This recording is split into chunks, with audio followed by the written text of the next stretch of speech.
honoring a pivotal moment in the fight for civil rights, nearly 6 decades later. On March 7, 1965, a day now known as Bloody Sunday, civil rights activists marching across the Edmund Pettus Bridge in Selma, Alabama, were brutally attacked by a battalion of law enforcement officers. That violence, which was televised on news broadcasts across the country, ignited a national and international conversation around civil rights and gave way to the eventual passage of the Voting Rights Act of 1965. 58 years later, this past Sunday, U.S. attorneys from across the country joined President Biden to walk across that same bridge, honoring the activists who first made that march and the ideals for which they were fighting and risking their lives. The delegation was led by U.S. Attorney for Massachusetts, Rachel Rollins, who joins me now. U.S. Attorney Rachel Rollins, thank you for being here. Thank you for having me. So just to start, for people who need a quick history lesson, we should remind them that this was a march that was born out of a multitude of civil rights issues, infractions, a lack of being able to vote, the murder of a young black man, Jimmy Lee Jackson. It was just swelling in Selma at that time, and what they had hoped to be a peaceful march ended up being anything but. As you were there 58 years later, how did that resonate with you, that history coming back, and why there is still a need to recognize what they were fighting for? Well, just hearing your description, when we think about how our community now, 58 years later, has reacted after, violent murders of an individual, let's say, or several people in a series of weeks or months, protests that were happening, and a law enforcement response that at certain times may have been excessive.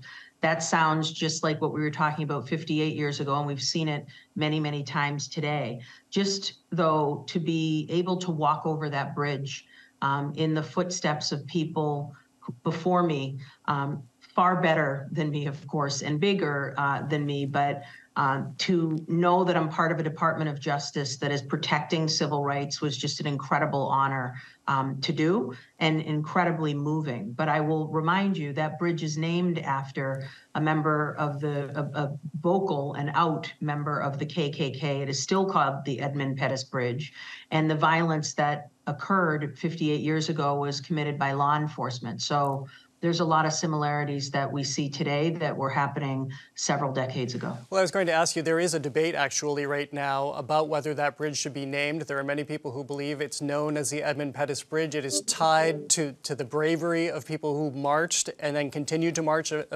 days later to gather the strength after they were attacked initially, hoping that they wouldn't be attacked again, versus those who believe that name should be erased. Where do you fall on that?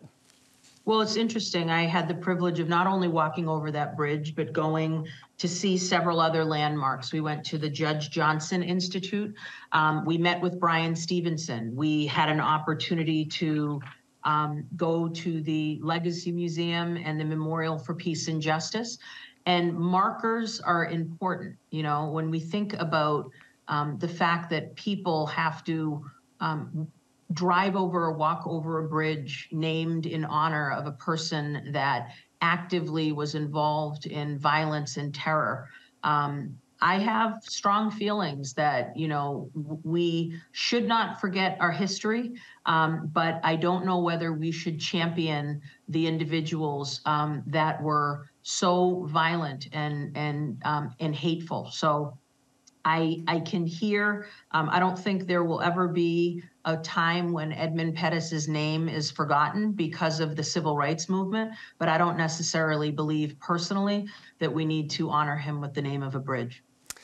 Speaking of people having to drive over that bridge today, especially black people, when I was in Selma 2 weeks ago, I met with Linda Blackman Lowry.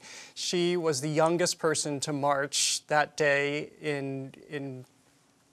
she turned 15, her second day into the march, but she told me that when she was there originally, she was beaten by police.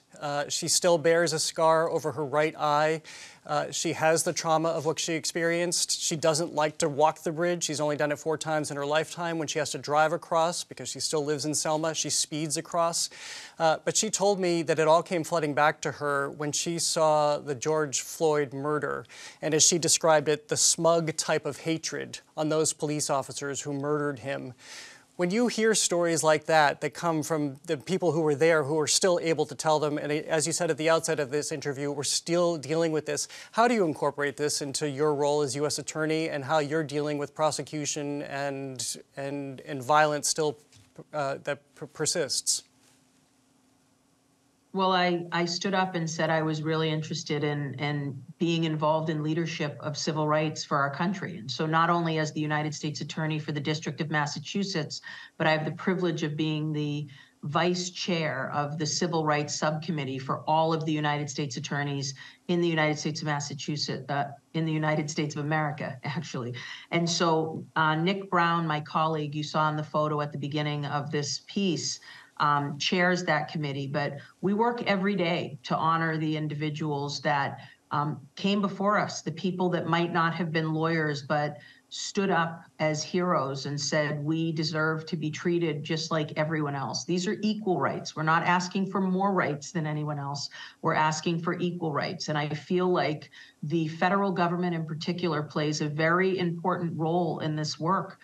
When we show up and help, it can be deeply impactful. But when we abandon communities, and there is a history of that in the past happening, documented, that is when terror is able to reign. So I believe we have to be bold and we have to be fearless when, as leaders of the Department of Justice or within the Department of Justice, we have to work at making sure that we uphold people's civil rights and liberties, and we prosecute crimes or hold people accountable with all of the civil remedies that we can.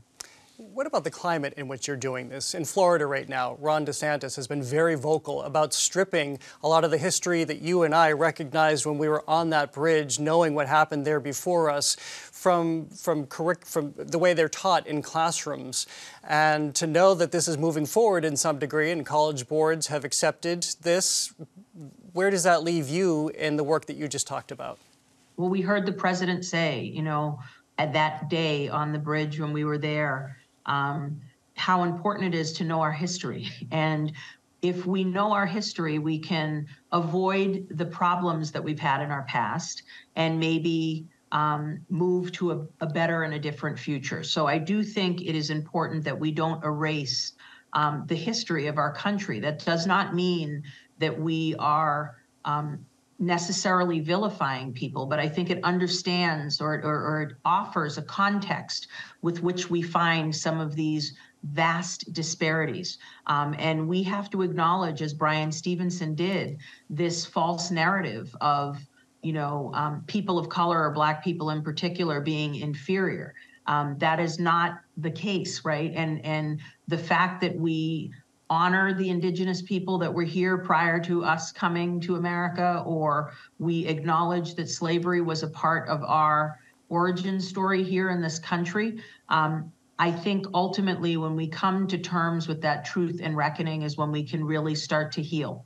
And it is not easy. I'm not saying that it is. I've had the privilege of going to Germany and walking through those streets and learning about the reckoning that they've had. There are no monuments in honor of Adolf Hitler in Germany. You cannot walk a block without seeing some discussion of the horrific acts that were happening there. I just want to interrupt you for a moment to talk about monuments. In another part of your trip, I also had the privilege of visiting the National Memorial for Peace and Justice, which was really the brainchild of Bryan Stevenson. If people don't know, he founded the Equal Justice Initiative as a young lawyer trying to get the wrongly incarcerated out of prison and off death row, not necessarily even wrongly incarcerated, but just working with these people who couldn't advocate for themselves. Walking through that memorial, which commemorates the thousands of people who were lynched in this country, as you say, we see these types of memorials in South Africa for apartheid, in Germany for the Holocaust. At his adjacent museum, the Legacy Museum, it ties slavery in this country to mass incarceration today. For people who still don't understand that history and the link that he is trying to visualize for this country, how do you acknowledge that? Right. He ties slavery to segregation to mass incarceration. It's just, I acknowledge it by trying to go to places like Selma, by trying to visit some of these historical sites, by learning about the exceptional work. And it's not just the Bryan Stevensons of the world.